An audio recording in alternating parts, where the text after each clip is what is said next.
अफसरान पर मुश्तमिल कमेटी भी तश्कील दे दी गई है। ये जवाब दिया गया है आईजी नासिर दुरानी की जानिब से।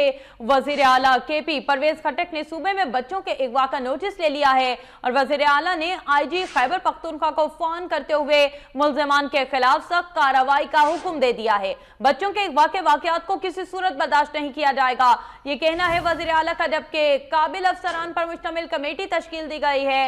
ये जवाब दिया गया है आईजी नासिर दुरानी की से। वजीर आला केपी परवेज खटक ने सूबे में बच्चों के अगवा का नोटिस लेते हुए आईजी खैबर पख्तूनख्वा को फोन किया और मुल्जिमान के खिलाफ सख्त कार्रवाई का हुक्म दे दिया है। मजीद तफसीलात जानेंगे खालिदुर रहमान से।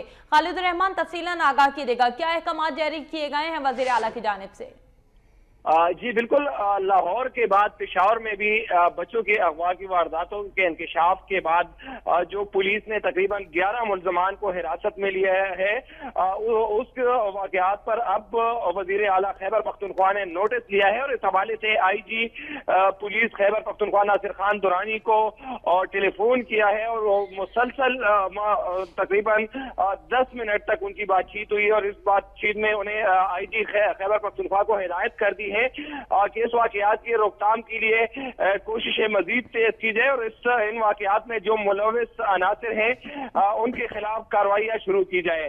आईजी साहब ने वजीर आला को ब्रीफिंग देते हुए बताया कि उन्होंने तकरीबन 11 मुल्जमान को हिरासत में लिया है, जबकि मजीद मुल्जमान की गिरफ्तारी के लिए भी कमेटी तश्कील दे दी गई है और जल्द से जल्द इसमें जो मुलविस अनासिर हैं उनको कानून के कटघरे में लाया जाएगा। जी खालिदुर रहमान, अपडेट करने का शुक्रिया।